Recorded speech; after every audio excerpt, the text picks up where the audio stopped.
সকলকে স্বাগত জানাই আমার নিত্য নতুন আরেকটি ভিডিওতে। আরেকটি নতুন ধরনের রান্না নিয়ে আপনাদের সামনে চলে এলাম। দেখতে পাচ্ছেন এই কাপে 3 কাপ বেসন নিয়েছি, 3 কাপ দই নিয়েছি, আর হিং, হলুদ, নুন দিয়েছি। এবারে বেসনটা ফাটিয়ে নিয়েছি ভালোভাবে মিক্সির মধ্যে। এবারে ওই কাপেরই 10 কাপ জল নিয়ে নিলাম ওই ব্যাটারটার মধ্যে। গুনে গুনে 10 কাপ জল এর সঙ্গে ভালোভাবে মিশিয়ে নেব, দিয়ে ওটা আধ ঘন্টা মতো রেস্টে রেখে দেবো। এরপরে আর একটা জায়গায় বেসন নিয়ে নিচ্ছি, এটা আপনারা পরিমাণ মতো নেবেন। তার সঙ্গে কাসৌরি মেথি, হিং, হলুদ, কালো জিরে, জোয়ান এগুলো সব দিয়ে ভালোভাবে ব্লেন্ড করে নেব। দেখতে পাচ্ছেন, আপনারা চাইলে হ্যান্ড ব্লেন্ডার দিয়েও করতে পারেন। আমার কাছে ইলেকট্রিক বিটার আছে, সেই জন্য আমি দিয়ে করছি। এটা খুব ভালোভাবে করে নেবো, ফাটিয়ে নেবো। দেখতে পাবেন কালারটা আস্তে আস্তে চেঞ্জ হয়ে যাবে। এটা খুব ভালোভাবে কিন্তু ফাটাতে হবে। এর মধ্যে অল্প পরিমাণে নুন দিয়ে দিলাম পরিমাণ মতো। দেখতে পাচ্ছেন কতটা ফ্লাপি হয়েছে। এই যে কড়াইয়ে তেল দিয়ে দিচ্ছি, এটা থেকে যেহেতু কারি পকোড়া বানাবো সেজন্য পকোড়া বানিয়ে নেব। এই যে তেলটা গরম হয়ে এসছে, দেখতে পাচ্ছেন। তেলটা খুব ভালোভাবে গরম করে নিতে হবে, দিয়ে আঁচটা মিডিয়াম করে দিতে হবে।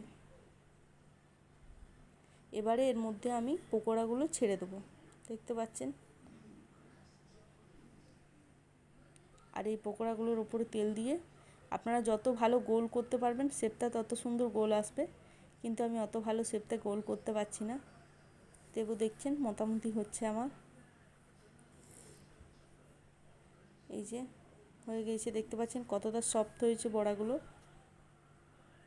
কত নরম ভিতর থেকে। এবারে কারিটা বানাবার জন্য প্রথমে সরষের তেল দিয়ে দিলাম। এখানে গোটা জিরে, কালো জিরে, শুকনো লঙ্কা, কারি পাতা আর আদা কিছুটা গ্রেট করে দিয়ে দিচ্ছি। আর এর মধ্যে হিং দিতে হবে কিছুটা,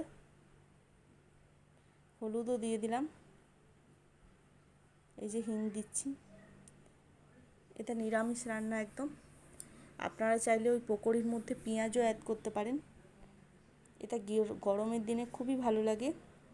ওই যে বেসনের যে বেটারটা রেডি করে রেখেছিলাম ওটা কড়াইয়ের মধ্যে দিয়ে দিলাম, দেখতে পাচ্ছেন। এবার এটা খুব ভালো করে ফুটিয়ে ফুটিয়ে কষে নিতে হবে। এই সময় কিন্তু আর কোনো নুন দেওয়া চলবে না, তাহলে যেহেতু দই আছে তা কিন্তু ফেটে যাবে দইটা। আর এই সময় কিন্তু কন্টিনিউ নাড়তে হবে, না হলে বেসনটা তলায় বসে যেতে পারে। দেখতে পাচ্ছেন টেক্সচারটা চেঞ্জ হচ্ছে আস্তে আস্তে। এই দেখুন কত ঘন হয়ে গেছে। এটা খেতে কিন্তু খুব ভালো লাগে। এই যে ফুটে যাওয়ার পরে আমি নুন দিচ্ছি, দেখতে পাচ্ছেন। এই যে খুব ভালোভাবে ফুটিয়ে নেব, দেখতে পাচ্ছেন একদম গাঢ় হয়ে এসছে। এরপরে আমি কিন্তু এর মধ্যে বড়াটা অ্যাড করব।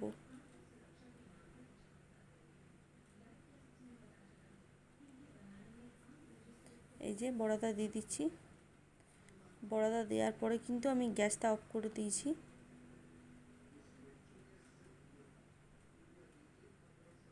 দেখতে পেয়েছেন। এবারে আমি একটা ওই কারি পকোড়ার মধ্যে তড়কা দেবো, সেই জন্য শুকনো লঙ্কা, কারি পাতা, তারপরে কাশ্মীরি লঙ্কার গুঁড়ো, হিং, সর্ষে এগুলো সব ফোড়ন দিয়ে নিয়েছি। দিয়ে এবারে এই ছকাটা আমি ওই ইয়ের উপর দিয়ে দেবো, কারি পকোড়ির ওপরে। দেখতে পাচ্ছেন এটা কিন্তু খুব খেতে দারুণ লাগে, যেহেতু দই থাকে সেই জন্য টক টক। গরমের দিনে খুবই ভালো লাগে রোদের সময়।